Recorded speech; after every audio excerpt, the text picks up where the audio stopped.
So today we have Jenn Korn, our very own, presenting on the male versus female brain, or the differences or lack thereof between the two. She's a second-time presenter, and she's also been on Journal Club for the past 2 years. So give her a hand. Hi guys. So my paper was titled "Sex Beyond the Genitalia: The Human Brain Mosaic." But I'm going to look at it as the brain, not a male versus female thing. There's a commonly held belief that the male brain and the female brain are completely separate entities. So people have this idea that male brains are structured differently than female brains, and that's why the genders behave the way they do. Oh, he does that, it's just the way he's wired, he's a guy, he has a boy brain, he can't help it, or same's true for a girl. This belief has led to a sexually segregated world. Stereotypes are everywhere based on our gender, a belief that boys are just better at math because that's the way their brain works, or girls just have better handwriting and can play instruments more easily than boys can because they're wired for that. And, it's kind of affected me personally, as I'm sure it's affected everyone. So I spent my fall semester in Rome, and when I was there, I was speaking to a couple of my Italian guy friends, and I mentioned that I played pretty competitive soccer. And they started laughing at me. And they weren't trying to be mean or make fun of me, but they genuinely thought I was joking because girls there just don't play sports on that kind of level. There's a belief that girls can't play sports on the same level as boys. Clearly, we don't have that at Pingry, like the girls lacrosse team is held in the same regard as the male lacrosse team, but I think it's present here in other ways. As someone who's been in kind of like more advanced math tracks for a while, I've noticed every year consistently since the 5th grade, I have been the minority. My 6th grade math class, it was me and 8 other boys, and that was the class. And it's not because girls at Pingry are worse at math than boys are, it's that they're told that perhaps they're just not naturally as good at it, and so they start to believe it. As early as 5th grade, we see this, and I think it's really telling of kind of the influence that stereotypes have on the way we behave. Now, to take a step back and look at facts, at Massachusetts Institute of Technology, which is one of the most prestigious engineering schools in the United States, they have 3,294 graduate students. Out of those, 924 are women. That is only 28%. That is an incredibly low number. I don't think that women are inherently worse at engineering, that they can't fathom it the same way boys can. I think that there's a belief that that is true, and it's manifested itself to be true. So to get into the science of my paper, the researchers wanted to ask the age-old question, are males and female brains inherently different?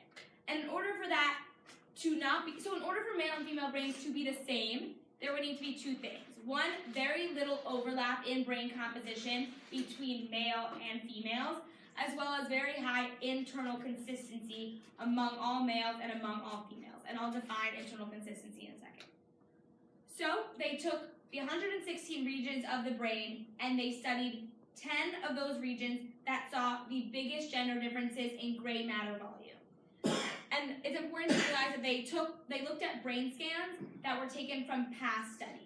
So the brain scans weren't taken with the explicit purpose of studying gender differences. So there wasn't bias in the taking of the research.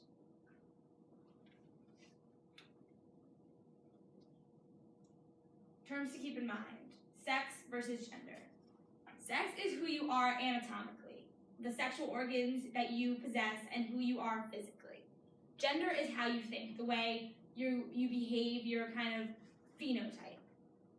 Internal consistency is the idea that all males have one brain composition, all females have another. There's an internal consistency in gray matter volume in every region among all people of one gender. It's very consistent. Substantial variability would be if among one gender, everyone's brain regions had different gray matter volumes. There's no consistency even among people of one gender. Everyone understand that? Okay. So the results of looking into these brain scans were that the brains of males and females were not that different. If you look at the hippocampus, there's 1/3 of people were in the middle. They didn't have gray matter volumes that lean towards male or lean towards being seen in females. They were mostly in the middle. And even if they were on one end of the spectrum, it's a pretty even split among females and males who were extreme. A female could have a brain region that was composed of a gray matter volume typically associated with males, and vice versa. Even split. Essentially the same thing was seen in the left caudate. You know, most people are in the middle, and even if they aren't, they're probably overlapping with the other gender. There's very little extreme. So assessing the volume in each region independently. So this chart, every horizontal line is a person. Every vertical line is a brain region. If you look at the female brain versus the male brain, all females seem to have some kind of blue in them. The blue means that they have a gray matter volume in a region of the brain that is typically seen in males. And the pink means that they have a gray matter volume in a region of the brain, and that gray matter volume is typically associated with females. Obviously, females have more pink and males have more blue, but both have some blue and some pink. So, also, furthermore, let's just take a look at the females. If every horizontal line is a person, we can compare, this line with this line. Are they the same? No, not at all. They don't look alike. This brain and this brain have completely different gray matter volumes in all of their regions. So, I ask you, if there's a lack of consistency in brain composition among people of one sex, then what does that imply about the possibility of the dimorphic view of the brain at all? Yeah. So if you're defining a member of a group or a gender, it's like, oh, they all have a lot of things in common.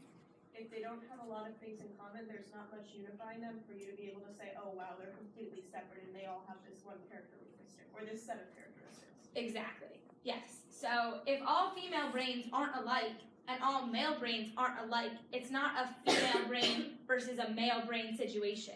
It's an everyone versus everyone situation.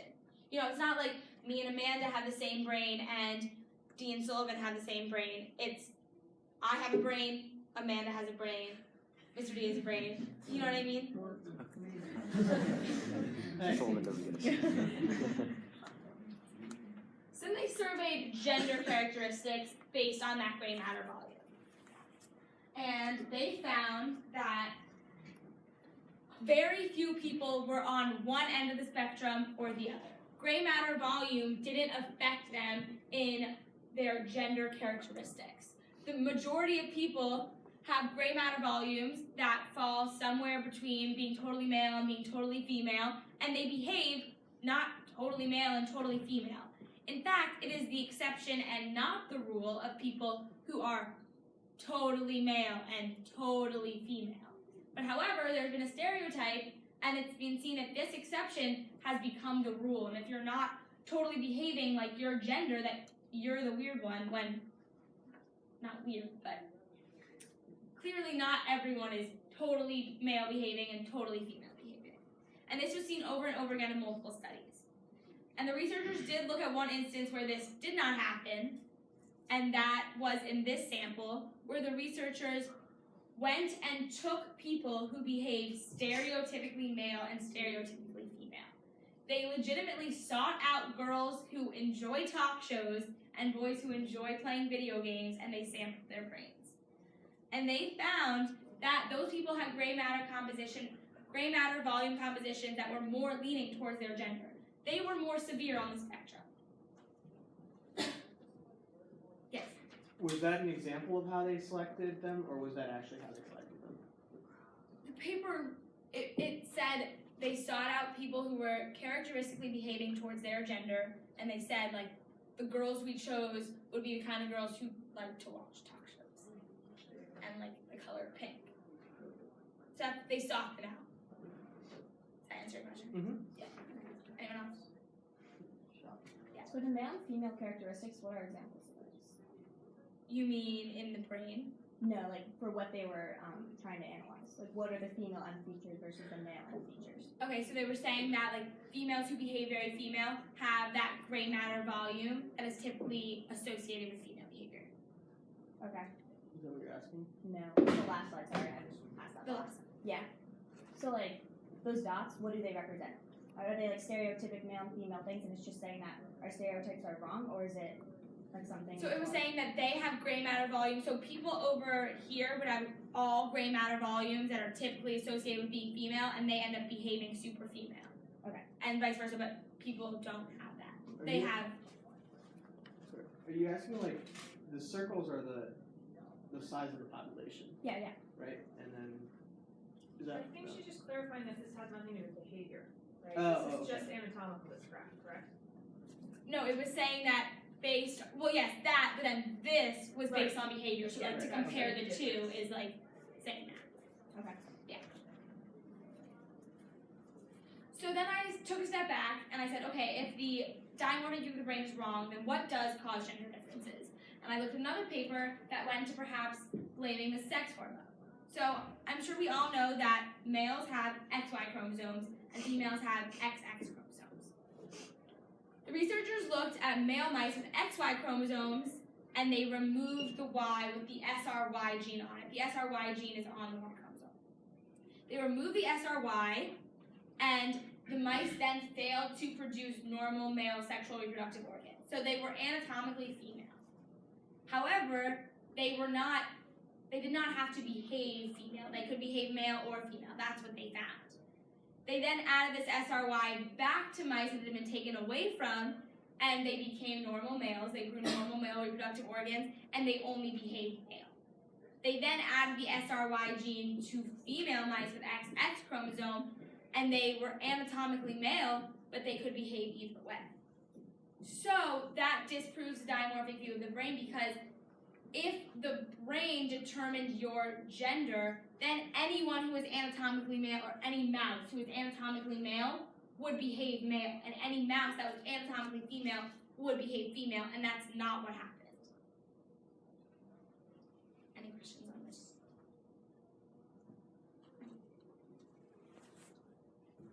So what am I trying to say?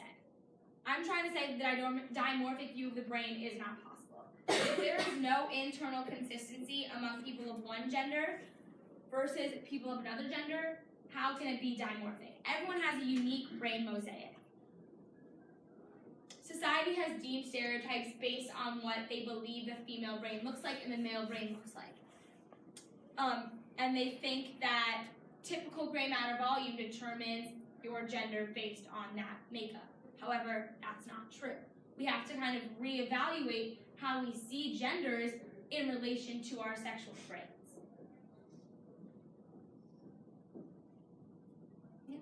Yeah. Okay. So.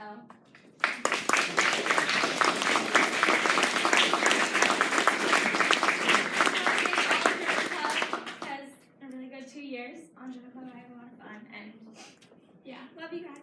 Any questions? Did the paper suggest what way we should look at gender?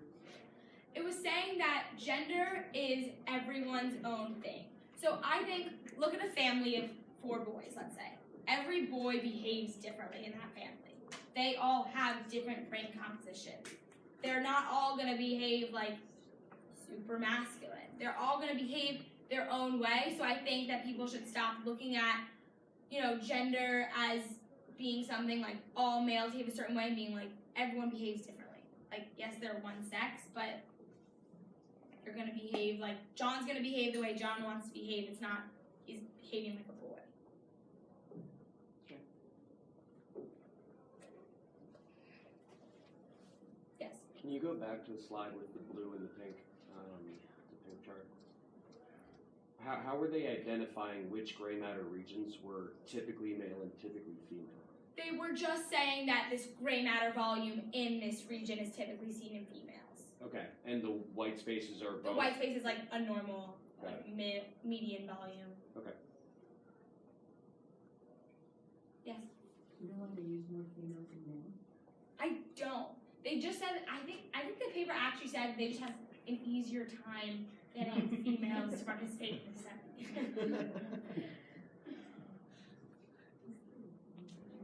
Yeah. It's really wrong. Jackie, your question. Okay, sorry, what are the numbers on top? That was just a way to label the regions. So, because like if every vertical line is a region of the brain, like 5 would be one region, 6 would be another region. Did they look at all at the portions of the brain that were typically associated with male versus female sex, and then try to establish whether there was any connection with some of those stereotypes? They did not in my paper. Okay. They did not go into that. That was interesting. That'd be right. Can you go back to the slide with the hippocampus first, like the left camera, okay? So for like transgender individuals, do you think it would be the region in which females would fall strictly on the male end, or the males would fall strictly on the female end? Do you think that has something to do with what you identify with as a gender rather than just sex? Can you repeat that? So for transgender individuals like that have, we've been seeing that a lot more in like the media, especially like after the whole Caitlyn Jenner thing. So do you think that it has something to do with males falling strictly on the female end? Like you see the overlap with that, and then the females falling strictly on the male end. Do you think that has a lot to do with it? I don't know. It didn't go into that. I don't know. So the question I kind of want to ask, and I think the question that this paper brings up is, how much of what we do in society is based off the idea of male and female gender, and what would it look like if we didn't have that? Well, you wouldn't have. Go ahead. Okay. Well, when I read the abstract or whatever, I was like, wow, this is ironic. This is a new issue right now, and no wonder there's science supporting it. So kind of the other way around, that society dictates what research is being done. So like 50 years ago, when transgender wasn't really as supported, you wouldn't see this research, and the research that you would see would be supporting the established ideas. Can I add to that? Yeah. So, also, I think part of it is that just developing the technology to look at the brain as a whole. So, like, for example, the hippocampus, you know, if you had an fMRI study 15 years ago, we only had the analytical capability to look, say, just at the hippocampus or something like that. And so that's what some of this paper is looking at, saying these regions that are saying that in the past have been shown like there's a male version and a female version. When we look at that as a whole in the mosaic, it's not that the person that had the very male hippocampus has very male other regions. So part of it too is the technology, but I agree with what you're saying about like the society coming to an understanding it's more spectrum than binary.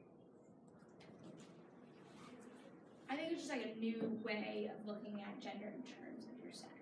Like when I was researching images to put on my slides, I saw a cartoon and it was a woman pushing her like baby in a carriage, and someone was asking her like, "Oh, like what gender is your baby?" And she was like, "I don't know. He hasn't spoken yet." I just felt like that was kind of like a new way of looking at it. To your point, I definitely think that there's popular research, right? So that there's research done to support popular ideas, but I also think that the contrary research is out there. I just think that it's often that people don't listen and they don't use it to support their ideas, or they outright reject it as crazy. Like if you brought this idea up 30 years ago, I don't think it would be well received. I don't think we would have an audience that sit down and listen to it and gave it a shot at even being right.